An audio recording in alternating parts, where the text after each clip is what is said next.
Dialog Manager flow control. Let's dive right into this. Dialog Manager. Dialog Manager is a really important part of the IBI language set, the focus language set that is available in all the tools that you buy from IBI. It is our process control language, in effect. And one of the big things, we use it as a process controller. It allows you to immediately execute something if you want to execute another FOCUSEC from possibly within a FOCUSEC. We use variables to pass data around, to add data to something, and actually in order to change the direction that we might be going in. We can structure processes using calls, either EX or substitutions, -include, within a Dialog Manager routine. We control the execution flow, and this is what we're going to be talking about today mostly, with branching. Both conditional and unconditional branching are available. And some of the conditional stuff is kind of interesting and dangerous. So just some of the things you have to watch out for. We can generate process output using Dialog Manager. The files, logs, we can put stuff out to the screen if you have a screen. We can even put it out into a window using the window commands that are available to us. The commands basically in Dialog Manager are always visible because they start with a dash in column 1. A dash in column 1 indicates that you've got a Dialog Manager command, and that means that it's going to be executed right away. We're not going to wait. Normally with focus commands and WebFOCUS commands as well, when we send something into the engine to work, we send a stack of commands. And that stack is what we build using Dialog Manager. When you're working in the front-end tools, you're building a stack of commands. Everything that you select is going to be either partially processed with JavaScript on the front-end side or with Java. And then a command set is going to be built, and that command set will be sent over to the server engine. Currently, now we're using JSON. So that will be sent, and that will be processed. Normally in the WebFOCUS world, WebFOCUS does not like to see Dialog Manager commands because it does require immediate execution. And there are times where if you have an AMPER variable laying around that you haven't defined, you'll have a problem, because we need to have all AMPER variables taken care of, adjusted. We need to know what they're going to be when they're in the engine. So those have to be set up. So let's talk about variables now in procedures, which really is the whole mechanism that we use to control flow. Among other things, what we can do with variables in procedures is we can call other procedures, and that's a very big thing. We can build lots of small procedures, group them, and basically bring them together, and we do this a lot in the front end. There are multiple FOCUSECs, multiple requests that might actually be run to populate a specific screen, and under the covers, that appears under exactly as if you were using Dialog Manager with these execute commands, or a -include command, which basically says, go run this and then come back. We can use global variables, obviously, because we need them we use global variables when we want the value to persist throughout the entire session. And that's a fairly important thing. Otherwise, it's going to disappear within a specific time frame, and that's not necessarily what you want. So you got to be a little bit careful. On the WebFOCUS side, we use global variables almost exclusively. On the focus side, you have the luxury of using local variables within a series of FOCUSECs to allow yourself to have limited use of a specific variable. You can use a global variable, and it can be passed within to any FOCUSEC that exists within that session. And that ultimately is the concept. The execute command is very simple. It's just EX and then the FOCUSEC name. You can pass parameters in as well, parm1, parm2, and you can have as many as you really want. All right.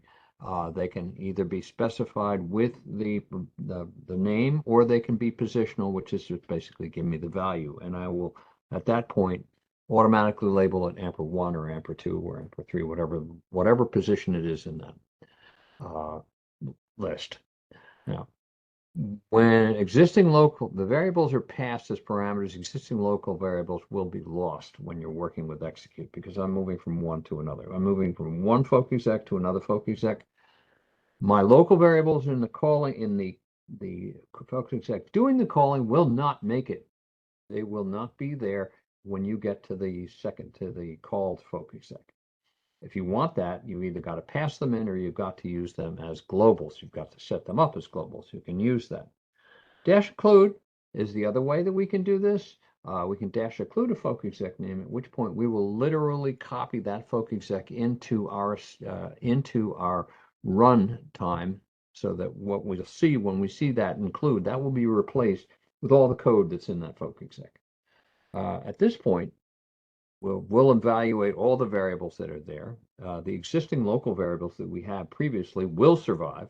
The code is added at parse time of the calling of the effects. All right, this allows you to build structure, very small pieces that can be included together to create a fairly complicated FOCUSEC. The idea being ultimately that you can have variation depending upon which FOCUSEC you include. And I can call procedures on other systems as well. And I can do that using a command called -remote exec. That will actually -remote exec and a FOCUSEC name, provided I've got a connection to that system. It's a connection to the server on that system. I can literally call that FOCUSEC, have it run, and whatever that FOCUSEC says to do, it will do.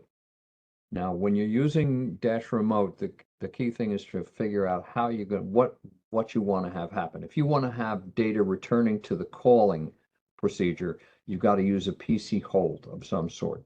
All right, because that PC hold effectively will send the data back.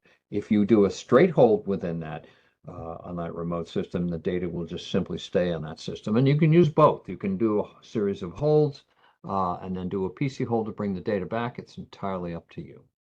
The other thing you can do is you can actually send code to run on another system. Always interesting to do. You do with a block of -remote begin, a whole series of commands, and a -remote end, indicating the end of the block. All right. You can even run another FOCUSEC on another system within that remote block if you really want to. It's entirely up to you. Again, what do you want to do with the output? On table hold will leave the data and the metadata on the remote system. On table PC hold will bring the data and the metadata back to the calling FOCUSEC. Now, we can also call external programs on a server. All right, I can do a call PGM with a program name and pass in parameters if I want. I can also do an exec with a program name in some cases.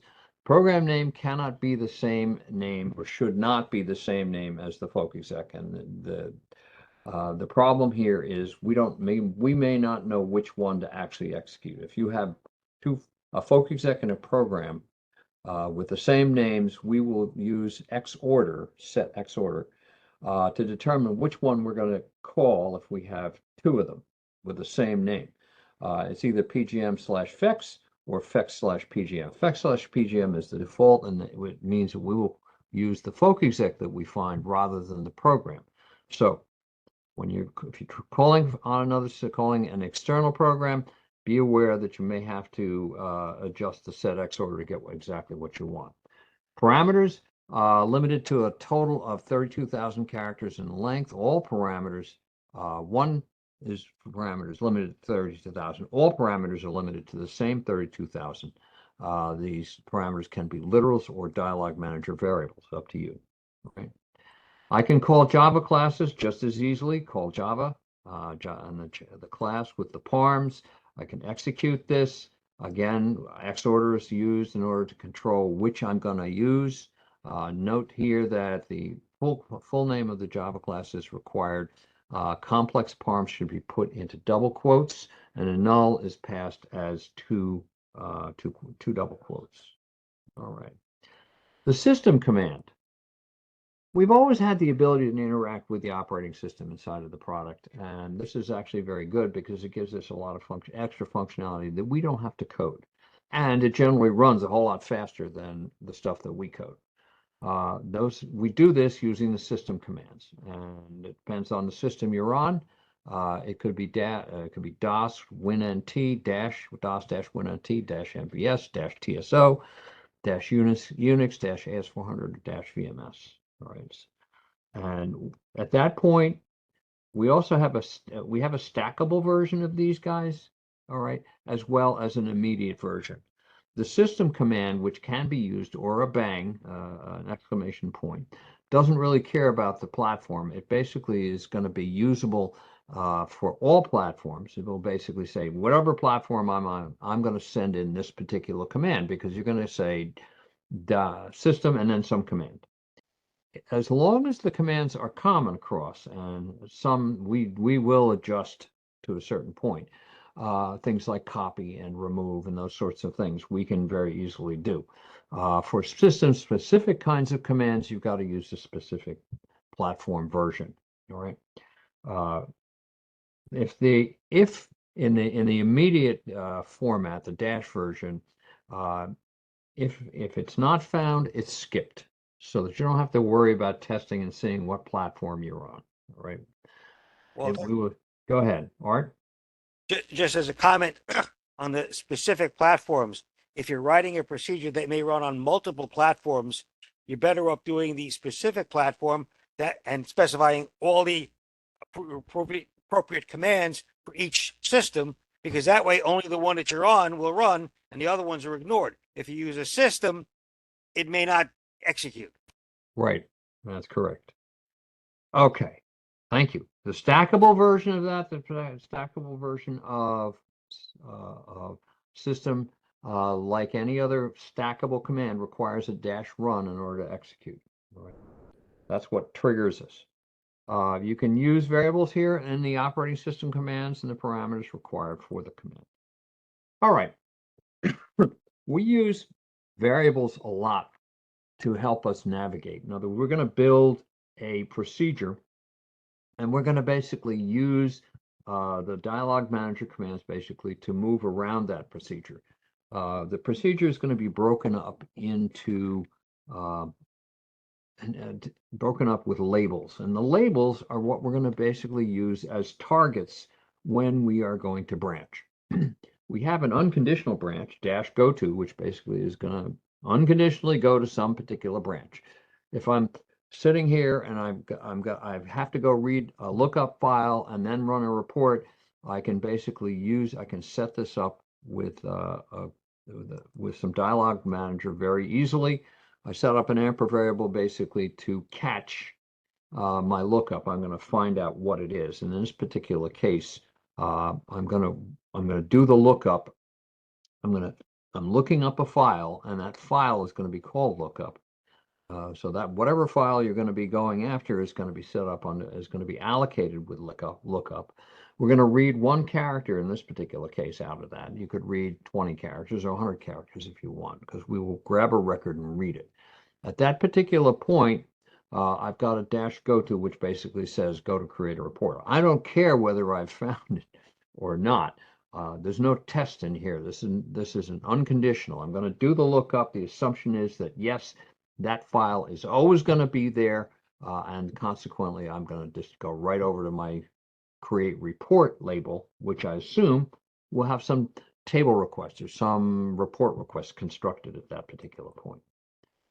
I can conditionally, obviously we have a conditional form of this. It's the dash if command, and the dash if basically has a condition followed by a go to label, else go to label, else you can go to another label. And that is the construction. You've got one test that you've got in there. Effectively, that test is if some condition, then go to label, right? Else go to some other label. Same condition. I'm going to read the lookup file if it exists. I'm going to create it. If it exists, I'll do exactly what I did before. I'm going to run the report. If it doesn't exist, I'm going to create it. and this is a fairly common thing.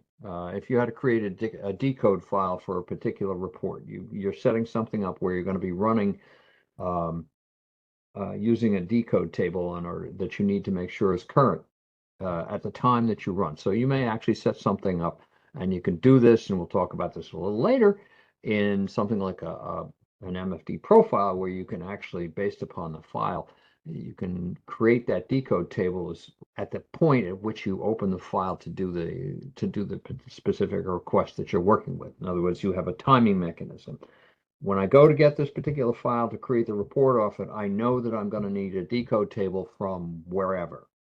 So in my master file profile, I can actually set up Dialog Manager command using something like this to actually check to see if I have that file. If I don't have that file, I'm going to go out and create it. And again, that's more code, but that's the idea here, is that you have a condition, right? In this particular case, it's very simple. I've simply added the -if to go to run report if I have it. If not, I'm going to go to create report. And those are basically two separate labels, two different labels. All right. Now I can store multiple values in it, multiple values for a single variable. That's what I'm going to, let's talk about this. I might actually have a variable that I want to use, but it actually has more than one variable. So in order for me to use that, I'm going to have to loop through it somehow. I've got a list of variables. I want to loop through that list, and I'm going to do something based upon each one of those. This is the problem. This is initially, we've got additional commands, and I'll show you another one in a little bit for doing something very similar. The idea here is very simple. You're going to build a counter. You're going to create a counter. You're going to set the top of the count. You're going to set the top of this, proceed this looping. You're going to read the record. You're going to test to see if there's another one. And if you're not, you're gonna exit out. If there is another one, you're gonna go back to the loop and do the read record again. And it's actually fairly straightforward. With a dash, you set your counter basically to the counter is what's going to control the looping. The amper-A here is actually there to catch whatever you're going to be reading. And that's what the dash read is going to be doing. It's doing the read on the lookup file. The amper-IO return here basically is telling me whether I'm done reading or not. All right. As soon as if I get an IO return of 0, then I am not,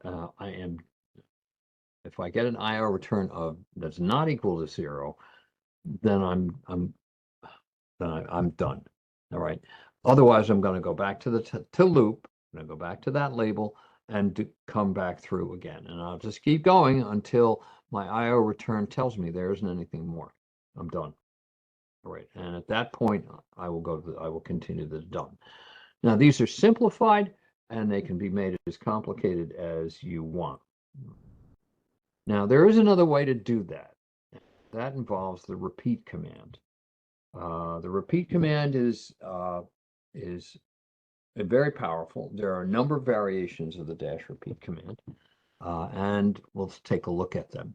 I can repeat to a label, and that's generally what you're doing, for a specific variable, and that variable is in effect used as a counter from some step from X to another step, and I can step n numbers. So in this particular case, I can repeat to a specific label. And on the side here, I'm looking from 2 to 5. So I'm going from counter 2 to counter 5. So I will be testing, and repeat does that. It tests to see if you're less than 2. That doesn't count. So I'm going to skip that. Once I hit 2, I'm in the process, and I will do a dash read and a dash write, and then I'll go back to the repeat, and I'll test for my counter again, which will now be incremented, my internal counter. That's the 4 variable, and that will be now incremented 1, so that'll go up to 3. And once I go past 5, I will stop and I will exit. So you can build a fairly complicated series of actions within this particular structure. Very easy to do that. You can do, in this case, dash reads or dash writes and dash writes. If we take a look at a little bit of code, it's very simple. I'm just going to repeat 4 amper steps from 2 to 5. And step 1, I'm going to step 1 at a time. I can step 2 at a time or 3 at a time. I'm going to do a read, then I'm going to do the write with the output, and I'm going to no close it because I want to leave it open. Important thing about dash write, if you don't close it, if you don't put the no close on, we will close it. And finally, I've got my dash done, which is fairly simple. This is a lot less code than what we had in the previous slide. It accomplishes considerably more. I can actually count backwards if I want to. I can use negative numbers for the steps. There's a very simple form of the repeat where I just repeat to a specific label a specific number of times, n times. Repeat 4 times, and this is just going to go through the process 4 times, and then it's going to exit. If you know what that number is, it makes life very easy, right? You can do that. Now, you can use a fixed number of repetitions, and you can use an amper variable in there. If you want to pass it in as an amper variable, you can do that. Now, here's another one that this is the sword, the double-edged sword. Repeat while. And for those of you familiar with other programming languages, it's while and for, very similar. We have a while, and effectively what this will do is it will continue to repeat while a specific condition is true. While that condition is true, it will keep looping. All right, so you have to be a little bit careful here. Very simple. I'm going to repeat to done while the amper IO return is not equal to 0. Right? As long as I'm reading something, as long as I'm getting something on my read, I'm just going to keep going. Right? Which is very good. Now, when you're reading a file, yes, there's going to be an end at some point. But if you're not doing something like that, if you're doing something else where you're testing for a value that might be greater than, for instance, looking for a specific value or a greater than condition or a less than condition, you have to be a little careful because it's possible that that condition will never be met. We have recently introduced some limits that will limit you to 1,000 of these things. Actually, it's a settable command as a limit that you can actually set. And that limit basically will take place. The default value on it, on stack limit, is 1,000. So effectively, you can loop this thing 1,000 times and we will take you out. We'll assume that you're not. Now, if that is the case, and you actually have 10,000 records here, you need to check that particular set and change that set so that you're not automatically kicked out of it. So if you do try this and you get to 1,001 and it stops and you're going, wait a minute, why did it stop? Stack limit. So that's a set command. You'd have to go back in and adjust that. That's not a dash set. That's the set for the environmental variables. So that would have to be taken care of. All right. The while loop may require a conditional exit. You may actually need in the things that you're doing, the list of commands that you're going to be running, you may need to build an exit there, a conditional exit to get yourself out if you don't have something that you can control. If you fall back below a specific point, you can actually write an exit and add it here so it kicks you out.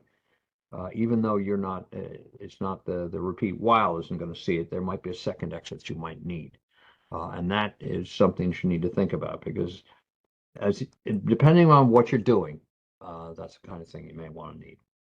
All right. Gathering data files. I can also do with dash sets. I can use dash set, and I have now the ability to check and see if there's a value in a file with dash set. So with Dialog Manager, I can actually check to see if there's a specific data value in a specific file. using some syntax dash, and you can see it here. It's amper variable in file and then the file name, right? And that's the DD name for the file. You basically allocate it, give it a handle, a file def or a DD name, an allocation, and then we'll check it, we'll read it, we'll see if it's in that file, and we'll give you a true or false. And you can go from there. So you have the ability to test that. You can also use the master file to load field variables. And you can do this very simply. I can, if I have a read command called read file. And read file, read file is powerful because it allows you to use the master file for a given file to actually get data out of that file using Dialog Manager. We're not going to go through table. We're not going to go through match. We're simply going to open the file, use the master file to read the record and pull the data out based upon the field name, and the amper variables will be the field names. All right. So it's actually pretty simple. You can do this. You can, if you want to loop through it to get as many records as you want, you can do that. You can go looking for a specific record if you want using Dialog Manager. Depends on what you're doing. This is a very powerful thing to use when you're building something where you're using a secondary file as a control. All right, and you need to look for a specific element in there. Dash read file is really helpful. Now you can place set values in variables, obviously.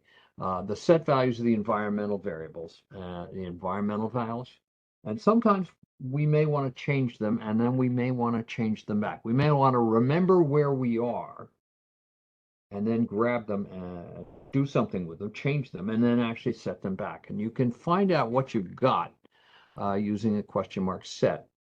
A dash question mark set in this particular case, and I'm looking at a specific set command here, as names. If I don't give it an amper variable, it's going to put whatever value is currently in as names, whatever that set is set to, will be put into amper as names. Now you can change that by simply specifying another name, and in this case it's going to be amper ABC, and from that point on, amper ABC has that value in it, and I can grab it, and then I can then turn right around and do a dash set with that dash set.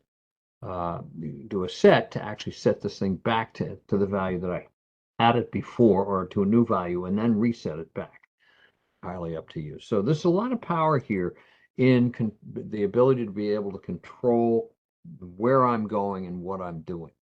Now, when I'm displaying usually when I'm displaying values that are in the variable, sometimes I may actually want to see what I've got. What values are in there. Dash question mark and space amper ABC is going to list the value. It's going to give me the local variable. If I do global, if I want to see globals, I can see globals with a question mark amper dash run, right? Question mark amper. We don't have a question mark for the locals, but we do have the question mark for the globals, and it's very easy to get those, and it will give you a list of those variables if you need to see them. Okay. I can also use variables in HTML form. And this is actually kind of cool because I can embed, I can actually build them in, and I'm going to basically do a simple thing here.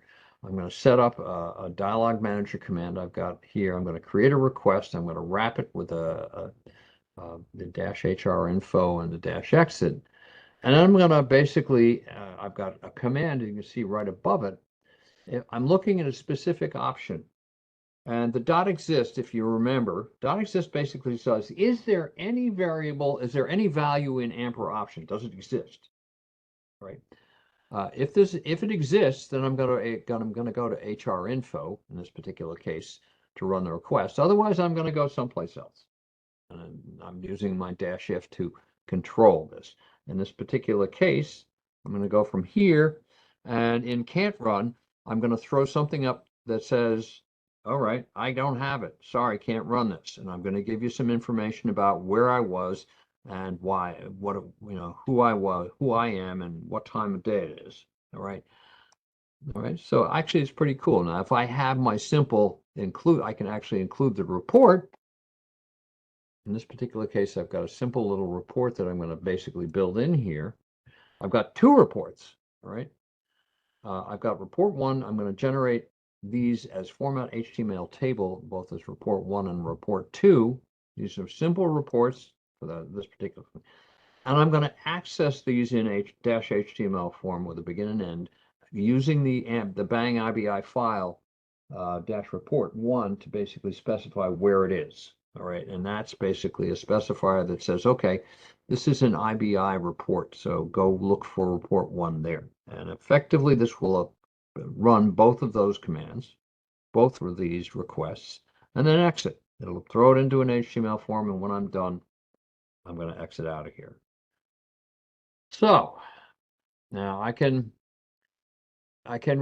these are these escape codes, the bang amp, the bang what I just referenced. There's a number of them. You can reference amper variables directly if you want to use them outside. The bang IBI amp is a local. The bang IBI global is a global, and you can put the global name, and you can actually reference these outside of the procedure using these escape codes. You can get the length of the variable, same way. And I can even use these to put this into an input field if I need to. So I can actually build an input field and pass in an amper variable, right, using the escape codes that we have. All right, that's it. That's probably enough for the flow. And let me stop my share for right now. We'll see if there's any questions. Anybody got any questions? Or then let me see if there's anything over in the comments because I haven't. Okay, is read file only for one record? Read file does one record at a time, and you can loop through it. All right, so you'd have to build a loop in order that you could do repeat with that.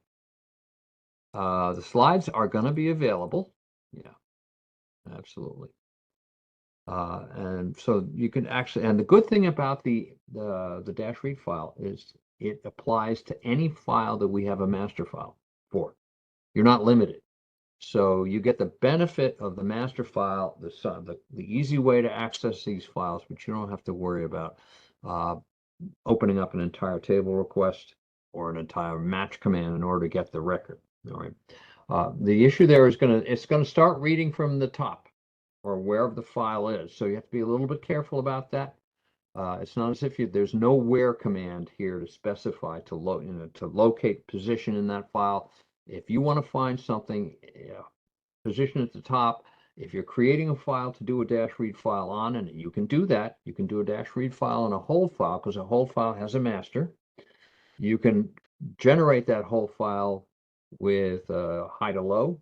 If the value that you're looking for is going to be at the tail end or is going to be the most current date or the most current time as opposed to the least current time, you can actually build that initially before you start. So as you set that up, when running a focus, why do amper variables which are located after an exit need to be populated? When we look at a focus exec, the first thing we do is we scan for amper variables. All right.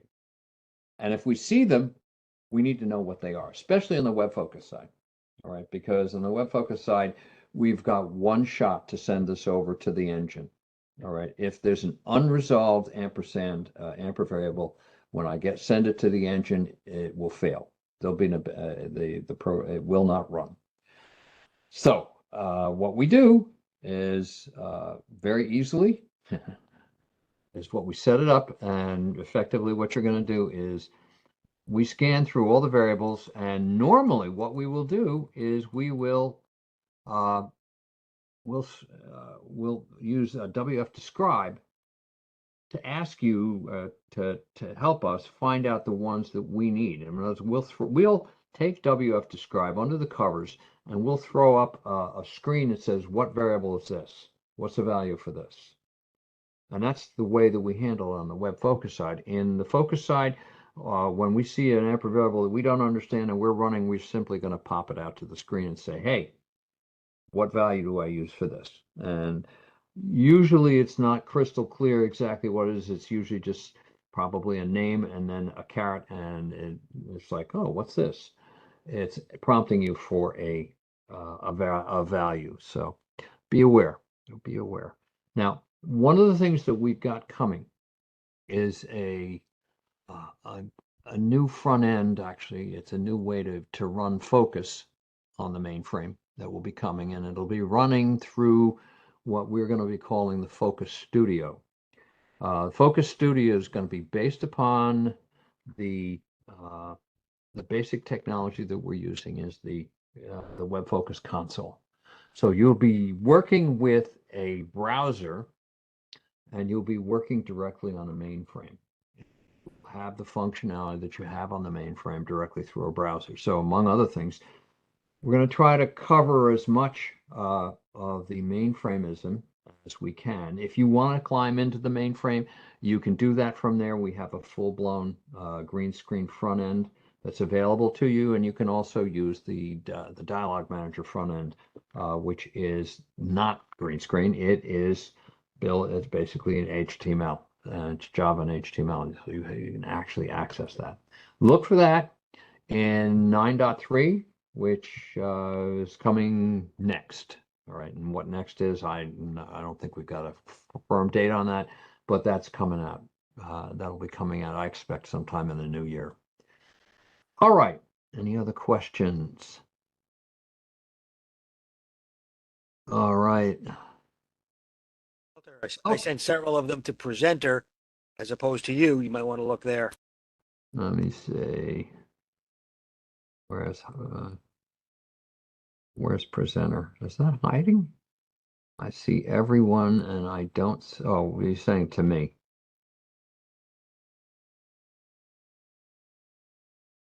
Where am I I hiding? can read them off if you want. Go ahead, shoot them at me, Art. So I'm not finding Does it. an Oh, wait. EX call return to the calling FocExec when it's finished? Cool. Yes, as a matter of fact, it will. Yeah, it has to. The dash Second question include. is, The dash include is going to just take the code and pull it in. Now, depending upon what you do, if you exit after you exed, obviously you're not going to be calling back. It's only if we don't have a place to return. If you do something that basically takes you out of the product that in the execute that you just did, obviously we're not going to go back. All right. So it depends. If you don't do anything, there's in effect a go back, and we'll pull you right. We'll bring you back to the execute position, and from there. do I need a dash set for a variable if I specify the length in a dash read? Like if I say dash read a variable .1, do I need to initialize it with a dash set? Mm-hmm. Uh, with dash read file, no. With dash read, yeah, probably a good idea. Probably a good idea. Especially if you start to use some of the functionality in dash read to skip things, because dash read has the ability to actually skip stuff. Now, we can't do that unless we and dash read basically has no knowledge of what you're reading. It's I'm getting a string. Okay, what do you want me to do with it? Well, dash read tells you what to do with it. I want to take the first 5 characters. I say /5.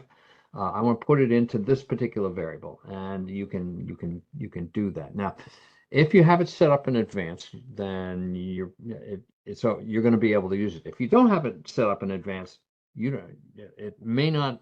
I can't guarantee that it's always going to work or that it's never going to work. These are one of those things where sometimes it works, sometimes it doesn't. Depends on the complexity. Any more, Art? On the if then else, isn't it just a condition? So I can say if condition then go to in one way, or say if condition then go to else, and the second one is if another other condition go to else condition go to. I can stack if then else's. Isn't that true? No, I don't think that's, I don't think we, I don't think we have that second else in there. And since you brought it up, I'm going to have to go check it now. If then else inside of our normal expressions, you're right. We have all kinds of functionality there, and you can do that. But the only thing you can do with if in Dialog Manager basically is go to one place or another place. And it's based on, as from what I'm thinking, I think there's only a single expression that you can deal with, and then you do one test, and then it's binary. It's either true or it's false. If it's true, you go one place. If it's not true, it goes someplace else. But I will check that, Arthur. Thank you. It's, One comment on read file. It uses the master file to read the data, so it can read non-alpha characters. So if you had a hold file, for example, with a date field, there's no way you could read it because it's an internal format, but because of using the read file, it gets translated to an alpha string, so it can be read. That's correct. Now, when we're reading those variables, and this is as code has tightened, we used to allow you to do anything. If you wanted to tell us that you were in a dash read file and the field was a P5, you could put that there, and we do that. The only place we can do that is in modify, but that we can do it in modify because they have a master file. With dash read file, we're using the master file, but we don't have that power. So most of the time with dash read, we don't have any master file. So everything we're reading is effectively an alpha. It doesn't really, you can tell us it's an I. You can say this is an I4, which will only tell us that I've got 4 bytes here. Treat it as a number. This is a number. All right. And that we can do. But anything else at this point now in the later versions, will probably throw an error. So if you try to say that this is a pack field, pack 5, it'll say, I don't know what you're talking about. So be careful on that one, especially if you're moving older applications. Before, we didn't care. All right. The general idea behind the 4GL was if we're going to try to be smarter than the average bear. All right. So if we didn't understand it, no problem.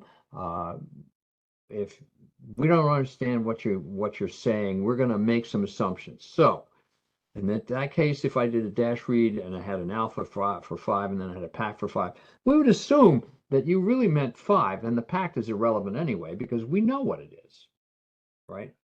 And that's what we would do. The only problem there is if you were dealing with a field that had decimals, we'd lose them. So that's been if you're bringing older code forward, watch out for that one because that one will stump you a little bit.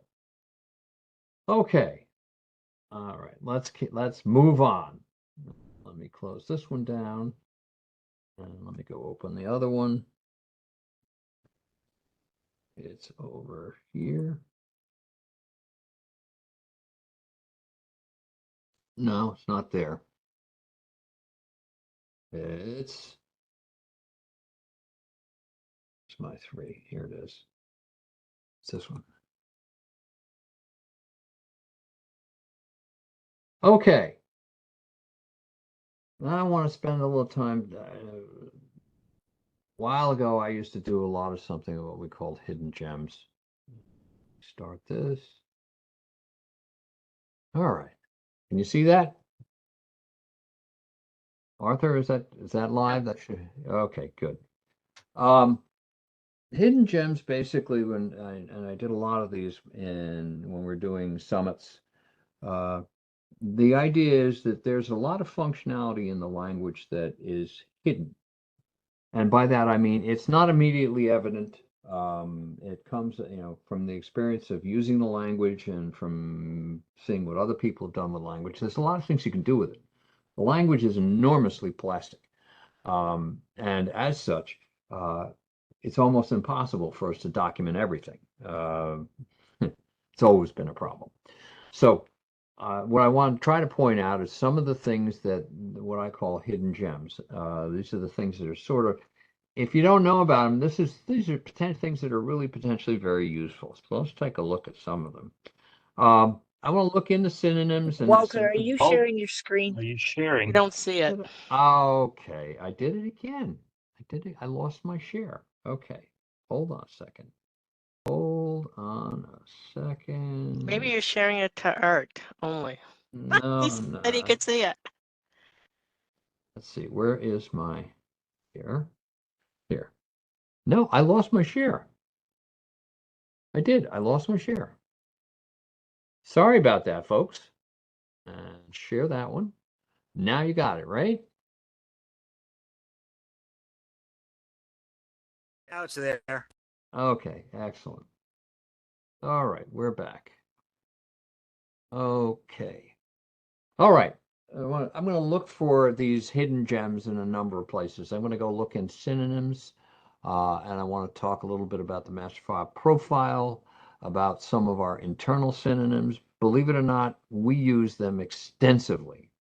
The running of the product uses the product itself internally extensively. That's a very powerful thing. Where did that go?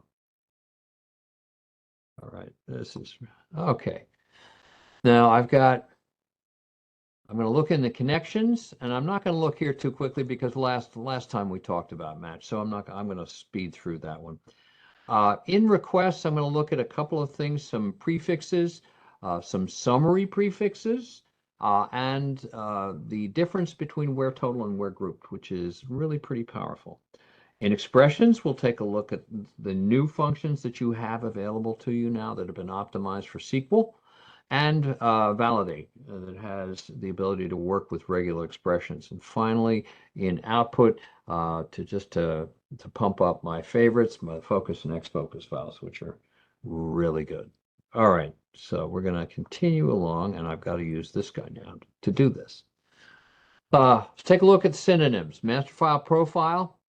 It actually gives you a new application control point.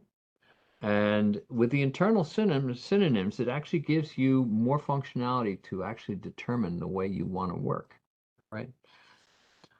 When we run, we use profiles for everything, all right? Profiles supports all the parts of the language and all of the products that we work with. They're all working with profiles. The typical kinds of things that you do in profiles, you can modify the path for the user, you can do file allocation based upon whatever criteria you want, usage, day of the week, you name it. You can do environmental settings, adjustments to sets. You can attach and detach focused databases and all the settings that you have for the databases as well. It's just tricky because I gotta, yeah, come on, go away. The last profile that we run takes precedence. So if we have two settings in the first profile and the last one is going to take precedence. So just remember that. We overwrite existing settings. Now, profiles are automatically run, for instance, when we start up at a SPROF or FOCPARM and profile in the focus side when the agent starts. There are group and user profiles when the user is identified that will be automatically populated. And we have this new master file profile now, which will automatically fire when a synonym, a master file, is parsed. So we now have it down to the point where when in a given request, I can actually change things after the request is started. I built this FOCUS.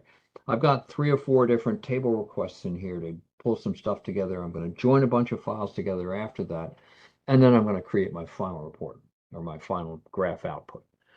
I can change my profile for each one of those requests, and even for the graph. So it's anytime I'm parsing that master file, I have the ability to go in and change things, all right, which is enormously powerful.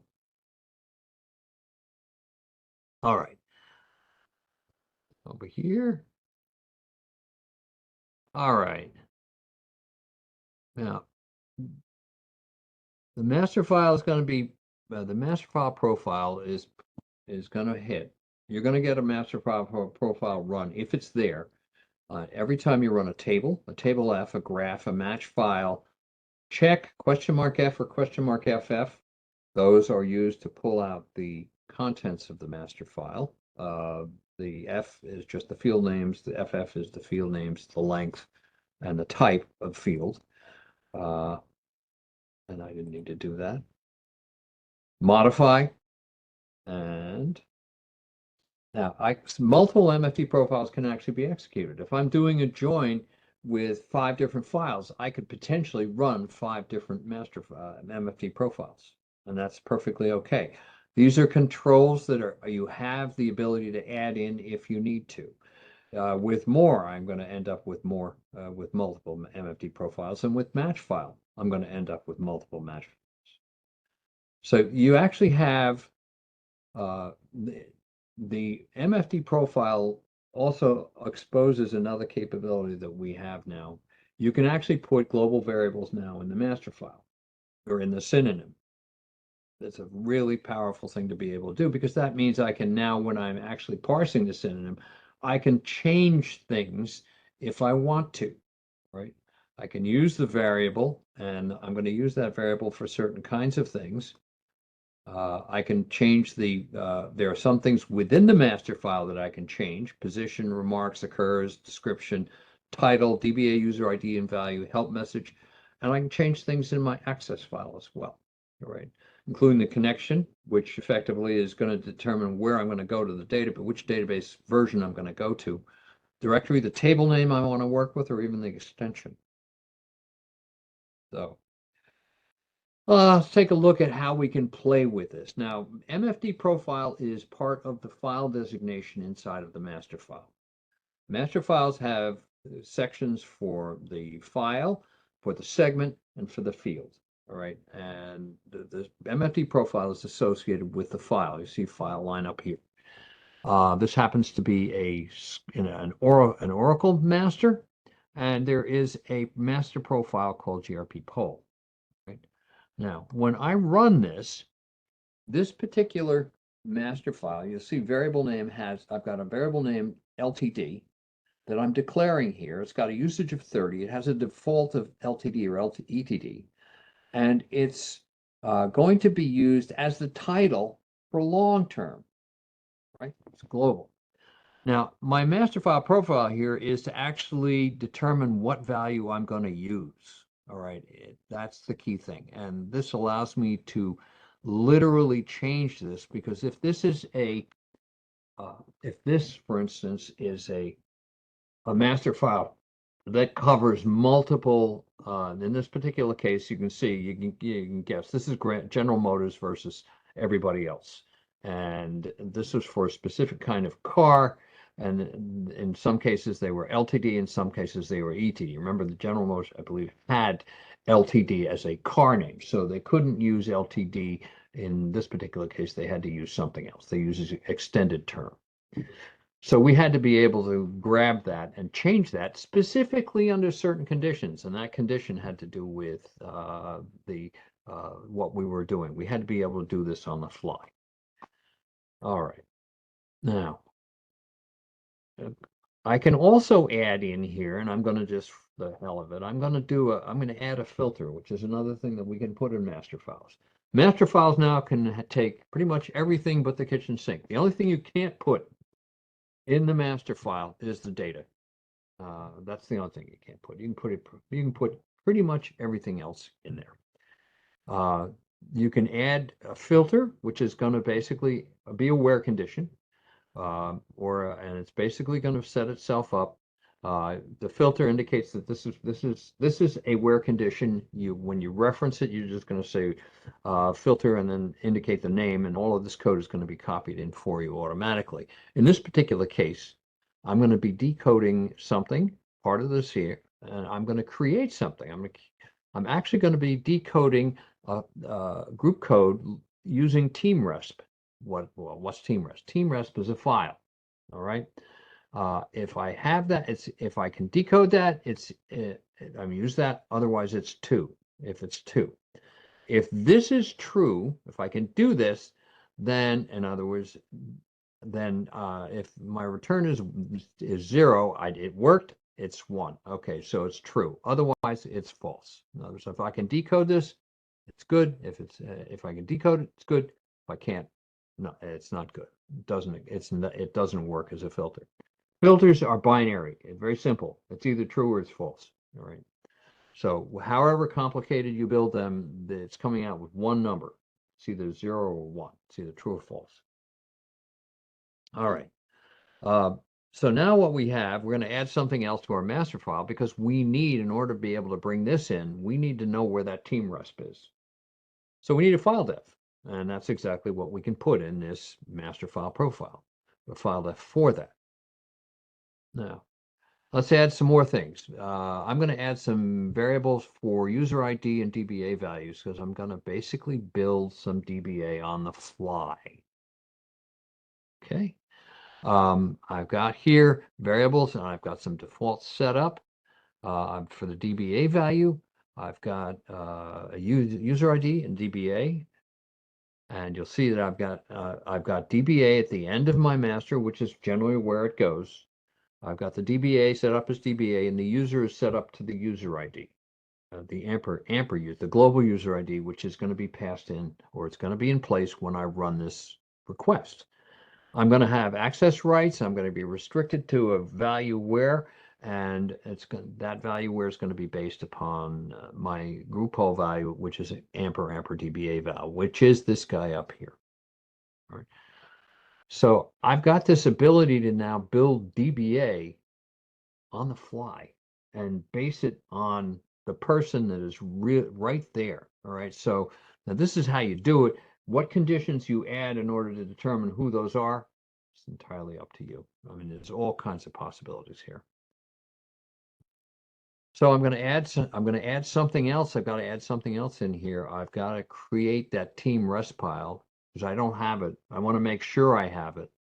So I'm going to create the team rest file using a table request. And I'm also going to I'm going to create my set amper DB val to select groups. All right. Now, what else can I do? I've got this filter select groups, which we just did.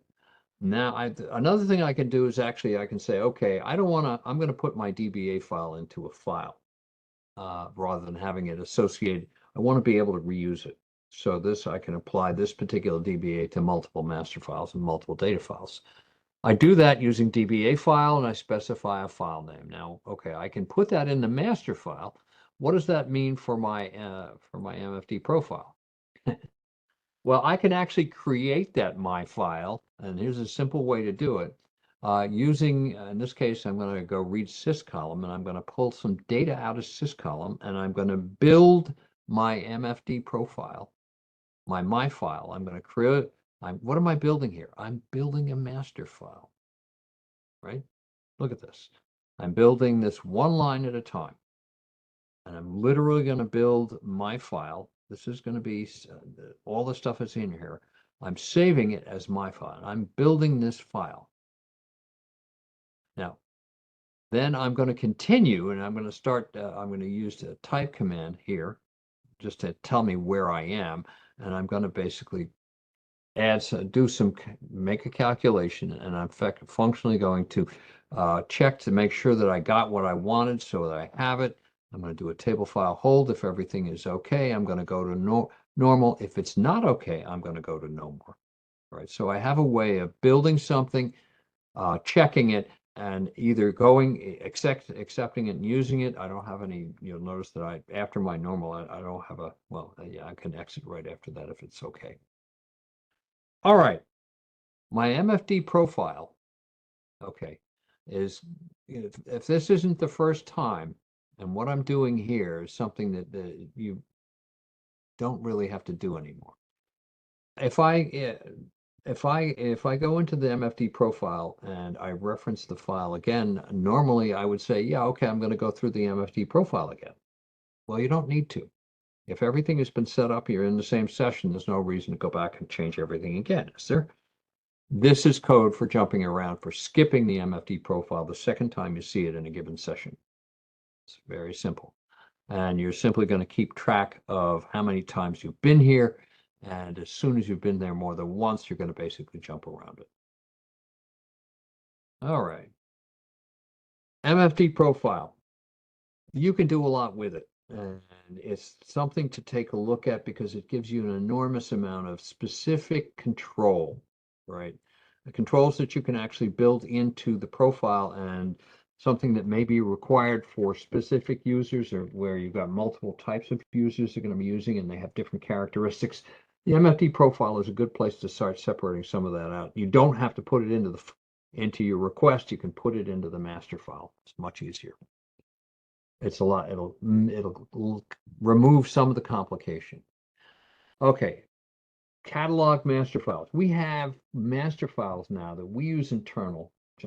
It's the suffix equals FMI, and that's the focus metadata interface. Effectively, what this allows us to do is to access everything we're working with internally using our own language, and we do that. All right. These exist in the SRV home catalog, and they are always available to you. All right. And there are a lot of them, and they continue to grow. Sys files gives you a list of the accessible app names. Sysdrs, that gives you a recursive list of the physical files under a physical directory. Sysapps, this is metadata for the applications. Systables, apps for the tables.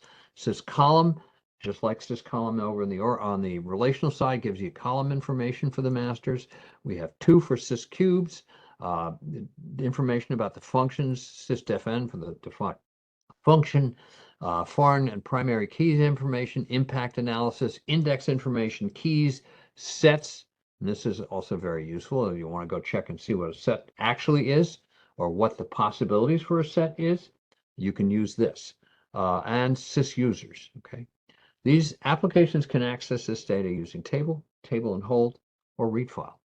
All right. Here's Systable. This is the master. I'm not going to spend any time. You can go look at it. There's an enormous amount of information in here, and you may be able to use it. And if you can, this is the place you can. Very simply, I'm going to systable. Okay, do a column count, remarks, column length, rec length, table type by name. Simple request, and this will generate this. So now if you bring it out one at a time, you can actually pull it out and put it into an AMP variable using -read file if you want, or you can go grab it. You could create something and do a -read file and just grab what you need. So you have the ability to basically pull data out of the catalog within your own applications if you need to be able to do that. Right? Powerful.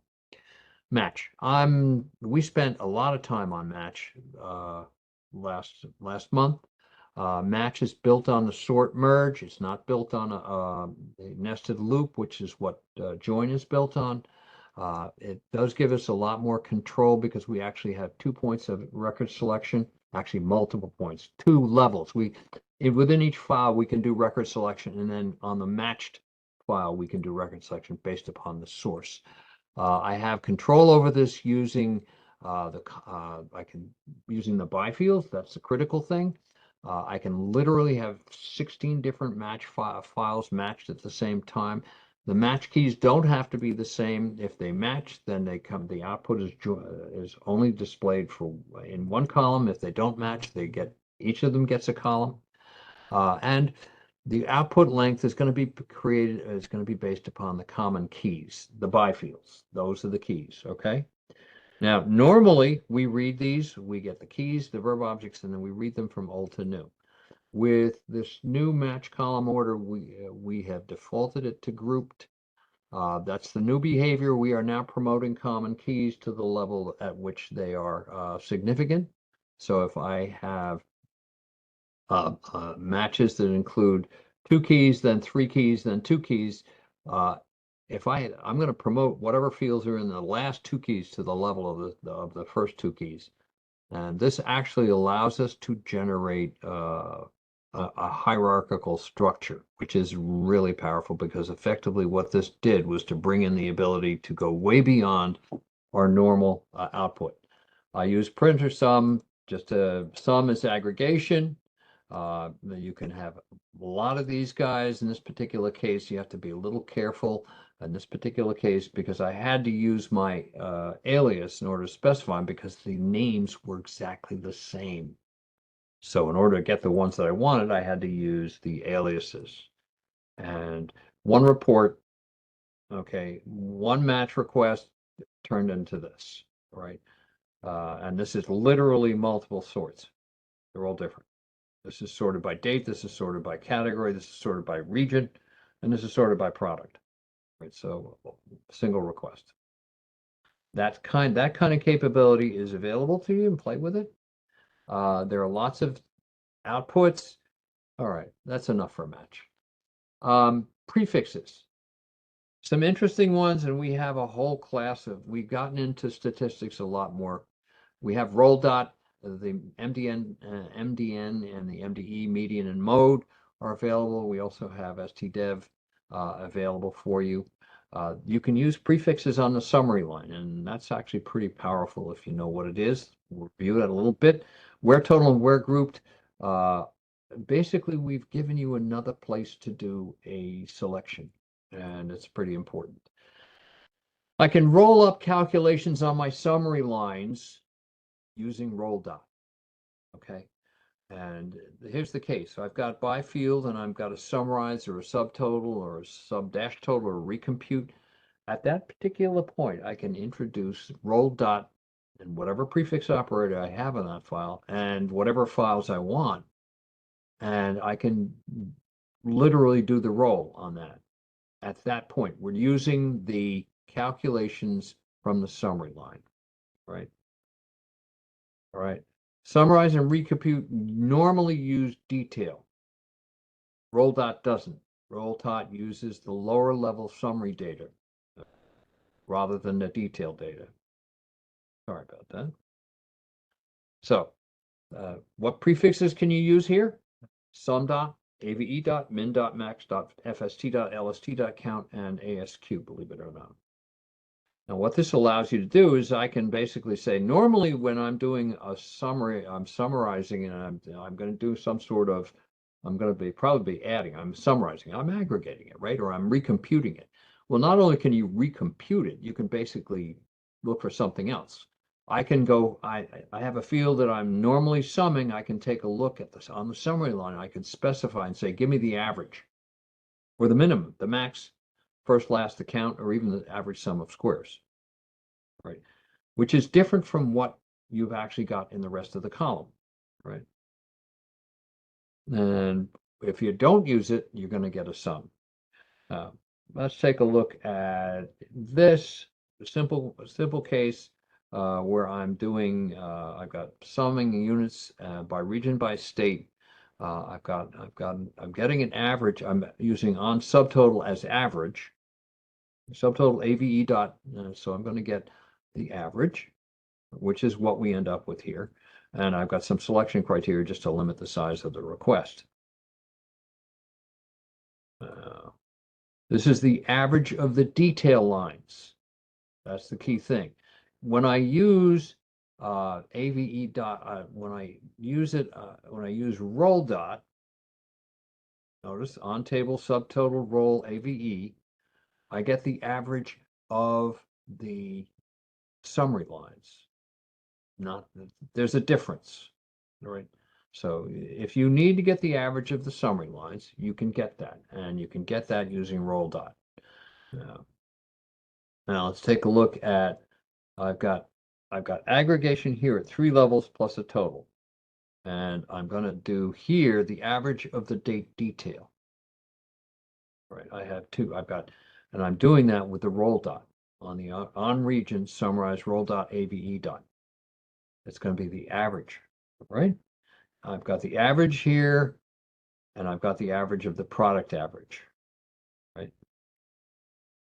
All right, so let's go take a look at that. It's amazing what you can do with this. These numbers are, this shows you how they're averaging, where it's going, and these are going to here. So effectively, I have two ways to do these calculations. I can do some very powerful changes very easily with the roll dot. There's a case where I've got more, and you'll see that again, I can even add in the final total. And I have the ability to do that independently. I'm not going nuts building that. All right. This is all part of the language. All right. The roll dot prefix, the prefix operation is going to be performed on the next lower level summary data. So remember, when you're doing roll dot, you're dealing with data at the next lower level. All right, that is the critical piece. If there's no prefix operator at the next lower level, we're going to basically use sum dot. Look out for multi-lines. If you know what multi-lines is, multi-lines basically says, I'm not going to give you a separate line here because you only have one record. There's only one record, so I'm not going to create a summary line. And because it's not a summary line, it doesn't participate in inside of the roll dot. So if you want to use roll dot, do not use multi-lines. It's going to mess you up. Median mode, very simple. These must be used at the lowest aggregation level. These are also now available in the we have a couple of subroutines that basically the partition ref and the partition agger. These now fully implemented in there. Partition agger and partition ref both work in both a lead and a lag way so that you can actually create a window that sits on top of your data and will allow you to calculate within a given record using data from records that preceded you and records that haven't been retrieved yet. Right? Magic. It's magic. Lag and lead, and really powerful. You can't use this stuff in defines or wheres or on the summary line. It's only available in compute, right, effectively, or as on the line. Very simple case, simple example. Let's breeze through, and these are just medians, averages, average, median, and mode. Very simple. Prefix operators on the summary line. I can use prefix summary operators on the summary line to actually generate. If I have a space, and I do this by indicating a space between the operator and the field name. All right, this is going to force a recalculation. All right, this will actually force a recalculation, a recompute at the summary line level. Right, that's critical. If I don't have that space, then I'm not using it. I'm using it specifically just to identify a specific field. All right. If I have the space, I'm saying, okay, I'm going to do this operation on this particular field name. The prefix operator not followed by the space basically says, I only want this specific field. I referenced this above, use this field. This is the one that you want to use. So you have some ability. You can use multiple different prefix operators on the same summary line. So you can have a lot of fun with that. All right. Now this one, let's see, using prefix on the summary line, this is an incorrect way of doing it. Incorrect. It just isn't gonna do what you expect to do, right? If I use it this way, I want the sum dot recalculation of the current salary, and I want the average of the averages of the employees, and that's what I get here. I get the average of the averages. All right.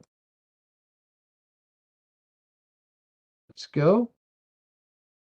Finally, on this section, where do we do selection? We do wheres as we come into the matrix. The matrix is an internal structure that we effectively build when we're doing requests. We gather the data that we do defines, we do wheres. We basically pull the data into an internal matrix, and then we do the output from the internal matrix, and we take the totals out. Now, normally, after we get the totals, we push them through compute, which is done after the matrix, and then we do the final sort. Now, where do we actually do our selections? We do where total after we've done the compute. So there's no way to screen out totals that haven't been passed through the compute. Well, now there is. So if you want to do that, you can use where underscore grouped to screen out totals, all right, before they go through the compute. All right, because once they go through the compute, you may not be able to recognize them anymore. That's typically the case, is that once I push it through the compute, it's lost. All right, in expressions, I've got some new simplified functions that we went through quite a bit to build. These are now fully optimizable in SQL. Some cases here, lower rather than low case. There's a lot of functions out there. If you take a look, all of our functions now that we had, say, 10 or 15 years ago are now duplicated as simplified functions and are identified as such. And there's quite a bit. And these are all usable within the SQL world, and that was the key thing. This includes the datetime functions. It's a simple case where we can see the difference between car length and arglen. There's a number of ways to go after that. If I want to work with digits, I can use digits to basically pull out pieces of a number. And with DT add, I have the ability now to easily do date additions and date subtractions and that sort of thing. Also to grab using DT part to actually pull part of a date out. And this is the way that we do it now. We don't use the old ones. Validate. If I've got an amper variable and I'm sending that across the wire, how do I know that what I'm getting after it's come across the wire is actually what was sent? Good question. And that for a long time has always been an issue. And we've got a validate command that's out there to actually validate that. And we can validate that based upon all kinds of things. We can, based upon a data value, you can set it up as a value or simple test. The idea here basically is try to capture SQL injections where somebody actually passes in something in a parameter that basically will drop you out and open their system to attack. We now have the ability to use regular expressions within this validate, so you can get extremely creative with the way that you test. And here's a simple example. These kinds of things you can actually build to look for only alpha or number characters.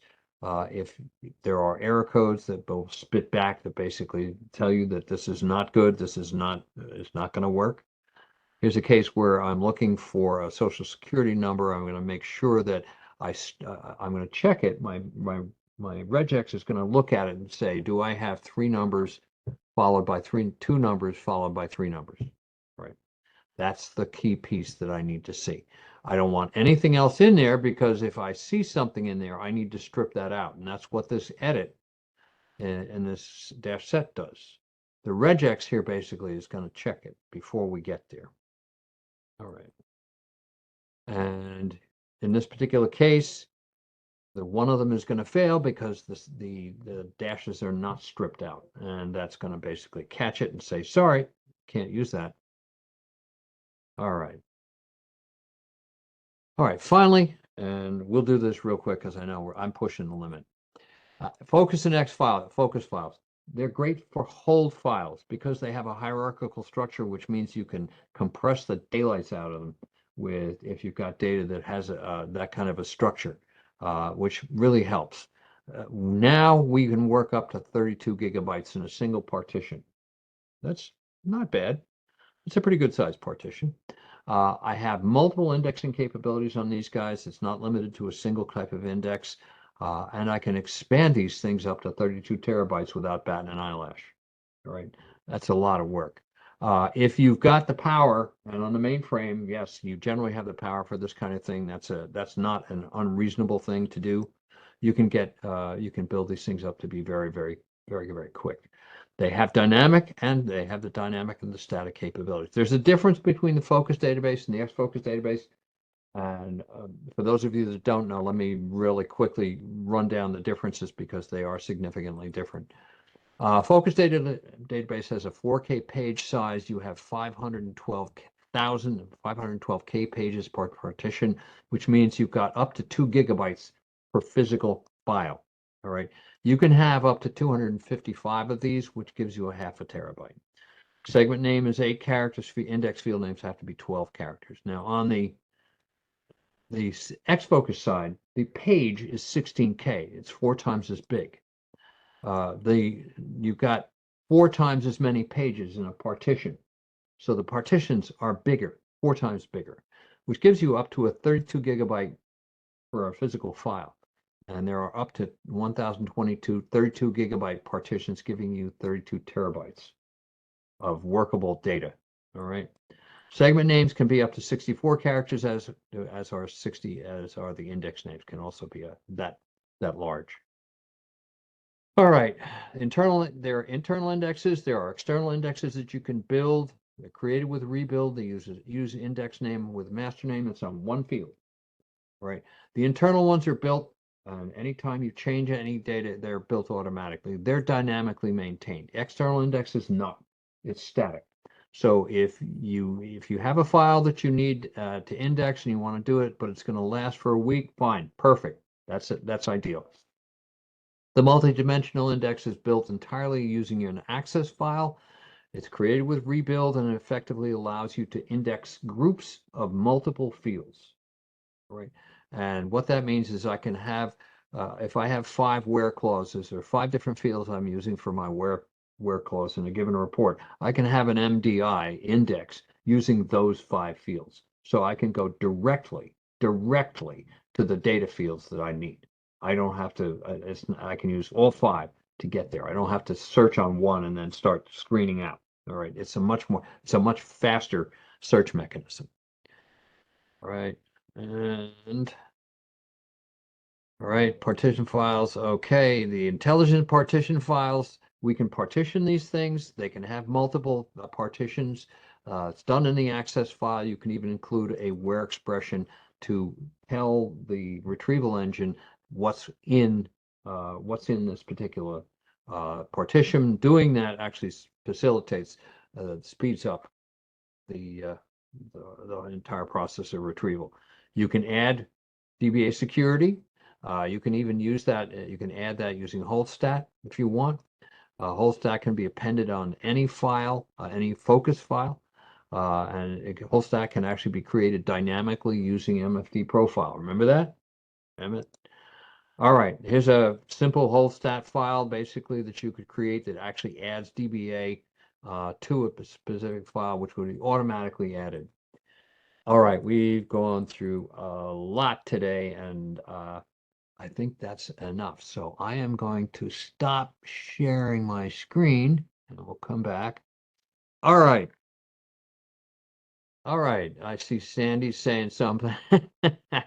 Okay.